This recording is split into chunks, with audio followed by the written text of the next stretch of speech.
ரீதியா சொல்றேன், ரெண்டு பேருக்கு நடுவுல தான் போட்டியே.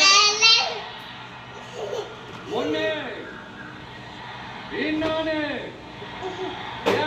ஒண்ணு டிவிகே, இன்னொன்னு டிஎம்கே.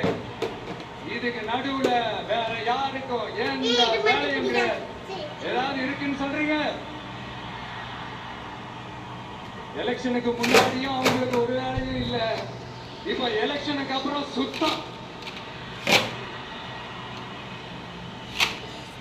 ஆனா இந்த திமுகவும் மற்றும் பலரும் ஒன்னா சேர்ந்துக்கிட்டு இந்த விஜயோட ஆட்சி சொல்லி ஒரு கூத்து ஒண்ணு பண்ணாங்களே அந்த கடைசி 5 நாள். அடாடாடாடா,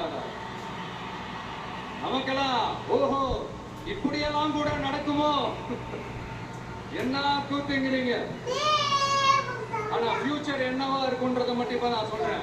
உங்களுக்காக உண்மையா உழைக்க வந்த இந்த விஜயா இல்ல இந்த விஜயோட ஆட்சி அமைஞ்சிட கூடாதுன்னு தடுக்க நினைச்ச ஸ்டாலின் சாரா? இதுக்கு நடுவுல வேற யாரும் எந்த சில்லும் உள்ள வந்து நம்மளை தடுக்கிறதோ எதிர்க்கிறதோ நிர்வாகம் அதுக்கு பொறுப்பில்லை. ராஜா நிர்வாகம் அதுக்கு பொறுப்பில்லை. ரிசல்ட் என்னவா வரும்ன்றது உங்களுக்கு நல்லா தெரியும். நம்மளை ஏளனமா பேசுறதா நினைச்சு அவங்களுக்கு ஆப்பு வச்சுக்கிறாங்க. திமுக நம்மளை தடுக்க திமுக நம்மளை எதிர்க்க திமுக நம்மளை அவமானப்படுத்த அத்தனையும் நமக்கு நன்மையே.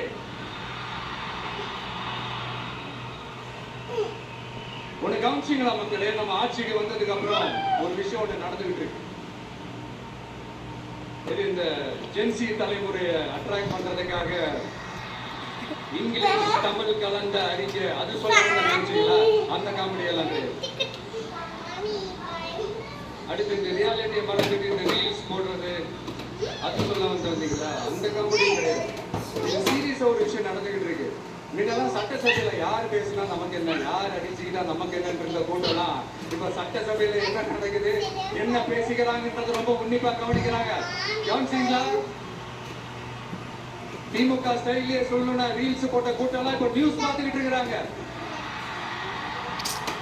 அதுல நமக்கு சந்தோஷம் தான், பெருமை தான்.